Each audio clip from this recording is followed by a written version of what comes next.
Que momento sem igual, cresce na fé e no saber. Vem com a família pra EBD. Vem com a família pra EBD. Vem pra EBD. Olá, meus irmãos. Nós vamos agora dar início à segunda lição do tema que estamos estudando durante esse trimestre, multiplicando discípulos. A lição de hoje tem como título Fazendo Discípulos. O texto eu vou ler em duas versões, Mateus 28, 18 a 20. Então Jesus aproximou-se dos seus discípulos e disse: Toda a autoridade no céu e na terra foi entregue a mim. Portanto, vão e façam discípulos de todas as nações, batizando-os no nome do Pai, do Filho e do Espírito Santo, ensinando esses novos discípulos a obedecerem a todas as ordens que eu lhes dei. E tenho certeza disso. Eu estarei sempre com vocês até o fim dos tempos. Aqui é na 7ª impressão da Nova Bíblia Viva, editora Mundo Cristão. Agora nós vamos para uma tradução de João Ferreira de Almeida, bem antiga, de 1962, a 14ª impressão, edição revista e corrigida pela Imprensa Bíblica Brasileira. E chegando-se Jesus, falou-lhes dizendo: É-me dado todo o poder no céu e na terra. Portanto, ide e ensinai todas as nações, batizando-as em nome do Pai, do Filho e do Espírito Santo, ensinando-as a guardar todas as coisas que eu tenho mandado. E eis que estou convosco todos os dias, até a consumação dos séculos. Amém. Essas duas versões, temos muitas outras versões para o português, mas eu coloquei aqui para que você que tem uma outra versão, e quando eu leio aqui, para você ver que as palavras podem ser sinônimas, mas dizem a mesma coisa. Então nós vamos agora para a lição.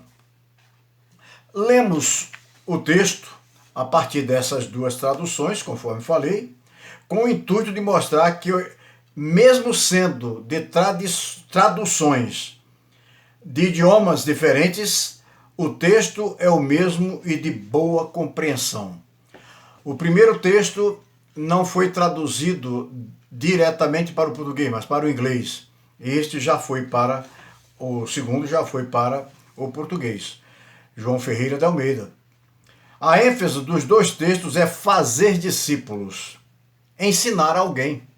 O que fica bem entendido que devemos buscar os perdidos, ensinar-lhes o caminho, introduzindo-os na igreja, corpo de Cristo, através do batismo, e edificá-los e treiná-los para fazer o mesmo.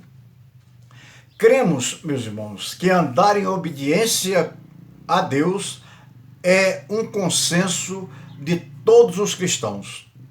Mas parece que nos esquecemos da ordem de Jesus para a sua igreja e por todo o mundo, fazendo discípulos. A vida de Jesus aqui na terra nos ensina que um dos seus propósitos era criar um movimento de multiplicação espiritual, isto é, que cada discípulo fosse desafiado a ir a fazer outros discípulos, pois esse foi o exemplo de Jesus que resulta no cumprimento da grande comissão. Nós ouvimos e usamos sempre esse termo, grande comissão, e muitas vezes a gente é perguntado o que quer dizer comissão. Eu sei o que é uma comissão parlamentar de inquérito, uma comissão para estudar uma determinada coisa para a igreja, uma comissão numa assembleia e por aí afora vai. Mas comissão, em português, o significado é o seguinte: em primeiro lugar, ato ou efeito de cometer, de encarregar, de incumbir. E um segundo é aquilo de quem alguém foi encarregado, encargo, incumbência.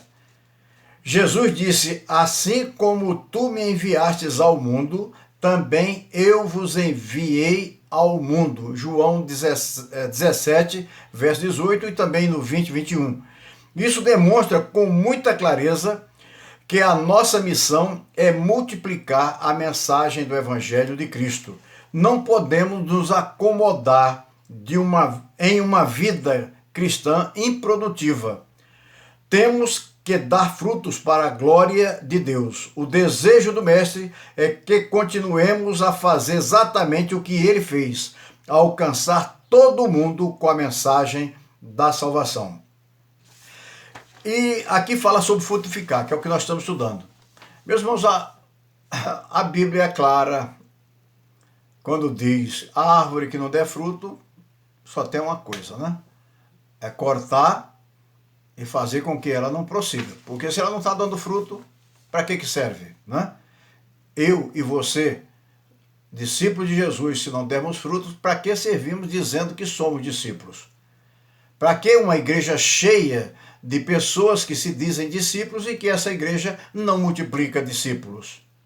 Temos que olhar um pouco. Ao olhar para Mateus 28, entendemos que Deus deseja que os crentes sejam obedientes e comprometidos em fazer discípulos, pois se não fizermos isso, estaremos descumprindo uma ordem do próprio Deus. Fazer discípulos é a ordem dele. Como? Indo, batizando e ensinando a obedecer. Algumas perguntas devemos fazer a nós mesmos. Tenho sido relevante na vida de outros? Tenho investido tempo para ensinar outros? Tenho formado discípulos? Se a resposta for não, devemos dizer para Deus que desejamos obedecê-lo e que ainda neste ano você e eu vamos dar muitos frutos para a glória de Deus. Não vamos esperar ser cortados e jogados fora para sermos destruídos pelo fogo. E batizar e ensinar a obedecer a ordem de Jesus para toda a sua igreja. Por isso devemos entender com muita exatidão o que significa cada uma dessas ações. Esta ordem é para toda a igreja. Quando a gente fala toda a igreja, é cada um. Ninguém venha me dizer que a igreja é quando está todo mundo amontoado num determinado lugar, por mais bonito que seja o templo, mais bem arejado e tudo, não. A igreja é cada um, que quando se junta é uma congregação e que forma a Igreja Universal de Cristo. Vamos à explicação do ir. Reflete a prioridade que Jesus demonstrou quando entrou em nosso mundo para converter-se em um amigo de pecadores. Mateus 11, 19. Tem muito crente aí fugindo de conversar com as pessoas que não são da sua igreja, porque não são limpinhos como ele. Jesus veio, se misturou com os pecadores, não pecou, mas para trazer-lhe a salvação. Outro ponto, batizar, outro verbo, né? Reflete a sua prioridade de consolidar aqueles novos crentes na obra de Cristo. E, então, pensando direitinho agora, no corpo de Cristo que é a igreja. O outro, ensinar a obedecer, aliás, até são dois verbos e fortes. Reflete a sua prioridade de treinar os trabalhadores que queiram uma relação mais profunda com Cristo. Bênção é uma palavra muito usada em nossos dias como desejo de termos e vivermos algo do nosso querer simplesmente.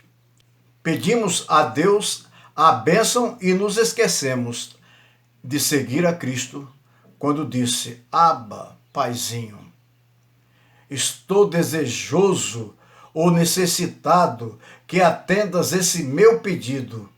Passa de mim esse cálice, mas contudo, Pai, faça a tua vontade. A bênção é algo enorme e que tamanha bênção é algo que nós buscamos e que tamanha bênção é obedecer a Deus. Dessa forma, edificamos a igreja com o poder do Espírito Santo que nos foi derramado. A nossa tarefa é fazer discípulos. Por isso, não podemos nos contentar em repetir modelos por uma satisfação meramente religiosa. Existem 3 prioridades equilibradas no mandamento da grande comissão: buscar os perdidos, edificar os crentes e treinar os trabalhadores. O resultado da aplicação dessas prioridades numa vida é um movimento de multiplicação que continua até hoje. O primeiro ponto, isso aqui foi só uma introdução, porque o primeiro ponto, siga o exemplo de Jesus. Se quisermos de todo o nosso coração, ou seja, da nossa razão, do nosso entendimento, fazer a vontade do Mestre, temos que entender que precisamos fazer discípulos. E para isso acontecer, devemos seguir o exemplo de Jesus, que em sua vida aqui na terra nos mostrou uma estratégia definida para criar um movimento de multiplicação. Simples, mas revolucionário. Não se trata, meus irmãos, desse negócio de pirâmides, mas se cada um cumprir sua missão, seremos 1 mais 1 igual a 1 milhão. É só você pensar. Recebemos o poder ao descer sobre nós o Espírito Santo para sermos testemunhas, ou seja, fazedores de discípulos e discipuladores também, porque o nosso discípulo deve ser um discipulador para o próximo discípulo. Devemos levar em conta que Jesus se preparou para esta grande tarefa, nos ensinando que devemos estar atentos à voz de Deus que nos ensina o caminho a seguir. Ele mesmo, nos primeiros 30 anos, foi treinado para o ministério que o Pai tinha para ele. Ele cresceu em sabedoria, estatura e graça diante de Deus e diante dos homens. Lucas 2,52 relata. Ao seguir o exemplo de Jesus, começamos a compreender o seu sucesso em fazer discípulos. Ele adotou uma vida de disciplina para o seu ministério. Jesus dava uma grande ênfase à oração, pois a Bíblia destaca 45 vezes que ele orou. Seu ministério começou com 40 dias de oração e terminou com oração. Além disso, toda a sua vida ministerial foi baseada na palavra de Deus. Mais de 90 vezes Cristo citou o Antigo Testamento, referindo-se a 70 diferentes capítulos dessa parte da história bíblica. Jesus era obediente a Deus. Sua vida foi de plena submissão ao Pai. Foi homem que cultivou e desenvolveu relacionamentos amorosos com seus discípulos e com as pessoas ao seu redor. Treinou uma equipe e logo no início de seu ministério desafiou 5 pessoas para irem mais profundo com ele. O nome deles: Tiago, João, Simão, André e mais tarde Mateus. Foram eles desafiados a fazer parte da primeira equipe do ministério de Jesus. Equipe dos improváveis, cada um diferente do outro. Pescador, o outro era cobrador de impostos e por aí afora vai. Jesus não chamou aquilo que é tudo igualzinho. Igualzinho é coisa fabricada por máquina. Deus faz cada um com sua personalidade. E Jesus usou homens de personalidades diferentes. Basta dizer que a gente pode citar sempre Pedro, né? Pedro era afoito. Qualquer pergunta que fazia, ele era o primeiro a responder. Vamos lá. Quando seguimos os exemplos de Jesus, formamos pessoas apaixonadas por Deus, que querem com todas as suas forças servir com disponibilidade, fidelidade, sendo ensináveis e respondendo com alegria à liderança do Espírito de Deus, pois o desejo do Senhor é que a sua igreja se transforme em pescadores de homens que desejam profundamente resgatar os que estão nas trevas. Vamos agora para o segundo ponto. O título dele é Dependa do Espírito Santo. Jesus era dependente de Deus, por isso a sua vida era conduzida em profunda sujeição. Andamos em íntima sujeição a Deus como fazia os irmãos da igreja primitiva? É uma pergunta para nós. É só ler o livro de Atos, principalmente o livro de Atos. Se a nossa resposta for sim, por que não estamos frutificando? Por que não estamos fazendo discípulos para a glória de Deus? Por que somos tão resistentes à voz do Espírito Santo em nossas vidas? Deus quer nos usar, mas para isso acontecer, devemos depender do Espírito Santo. Temos que estabelecer um fundamento sólido, baseado nas disciplinas de dependência de Deus, a palavra, a adoração e o companheirismo. Precisamos depender do Espírito Santo para formarmos crentes maduros e saudáveis que serão uma bênção para o reino de Deus. Quando nos tornamos dependentes do Espírito, em primeiro lugar, somos crentes fiéis. Fiel a Jesus e à igreja. Em segundo lugar, somos crentes abnegados. Dedicamos tempo sacrificial às pessoas. Terceiro, somos crentes comprometidos. O alvo é claro e definido de buscar o sucesso da igreja acima de qualquer outro projeto pessoal. Em quarto lugar, somos crentes ensináveis, abertos a aprender as sugestões de outros irmãos. Não somos donos da verdade. Quinto e último, somos crentes servos. Colocamos os outros em primeiro lugar. Procurem nas cartas de Paulo e os demais escritores do Novo Testamento, há um certo momento que é dito que quando eu me coloco de igual com o meu irmão, eu já estou pecando, eu devo ser sempre servo dele. Não é ser servido por ele. Se for servido porque Deus mandou, é responsabilidade dele, mas a minha e a sua é servir aos outros. Ao dependermos do Espírito Santo totalmente, deixamos de viver pelos pressupostos humanos. Não temos a prepotência de ajudar a Deus, mas sim um profundo sentimento de nos juntarmos a Ele naquilo que Ele está fazendo ao nosso redor. Somente pela dependência do Espírito é que nos tornamos crentes produtivos.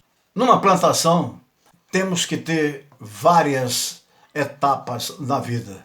O de arar a terra, o de quebrar aquelas partes mais grossas que ficaram para facilitar a semeadura, semear, regar, tirar o mato que está sufocando e tomar conta para que aquela produção seja boa. O terceiro ponto é multiplique a fé. Multiplicação é um sinal de saúde e vitalidade. No mundo, quando as coisas multiplicam, demonstram a sua capacidade de reproduzir. Se a terra for arada e adubada, as sementes germinarão com muita força através do cuidado do agricultor.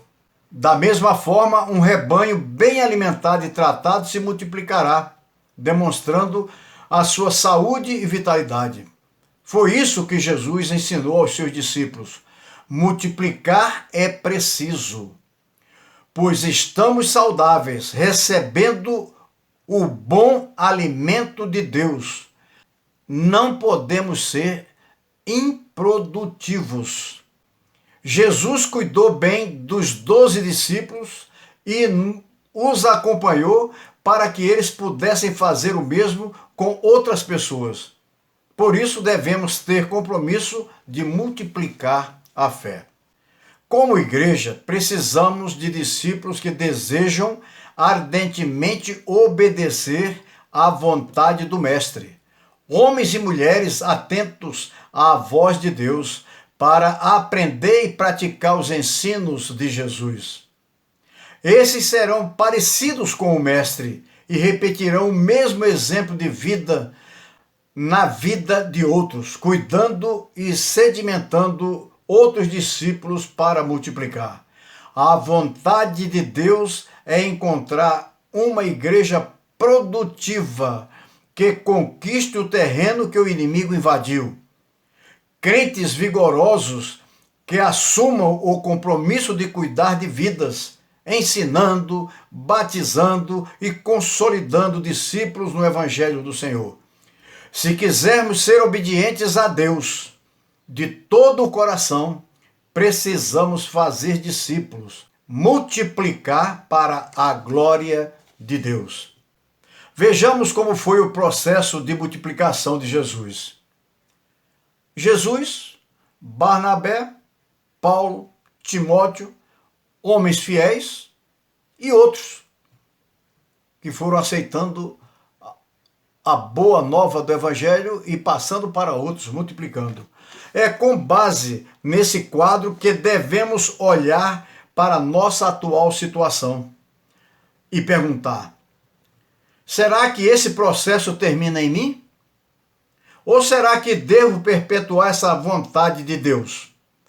Eu creio que Deus, neste tempo, nos desafia a frutificar, a alcançar pessoas para Cristo, para elas serem discipuladas e preparadas para multiplicar. E agora, meus irmãos, nós vamos pensar um pouquinho mais, porque é para pensar e agir. A igreja é de Jesus e Ele quer que seus filhos sejam férteis. O seu desejo é que sigamos o seu exemplo de investir a vida na vida de outras pessoas. Mas para que isso aconteça, precisamos depender totalmente do Espírito Santo, pois é Ele quem nos dará autoridade para multiplicar para a glória de Deus, por ser obediente ao Senhor. Disse Jesus, ide por todo o mundo e pregai o eterno dom da salvação e do amor profundo, da Deus gracioso e bom. Feita na cruz com sacrifício e dor, proclamai o dom do Redentor. Oh, conquistai almas perdidas, buscai um pecador enfermo, quase moribundo. Vamos, irmãos, levar essa luz ao mundo inteiro. Vamos, irmãos, contar que esse dom é verdadeiro. Vamos, irmãos, pregar muito confiados no Cordeiro, que na cruz já fez a nossa rede.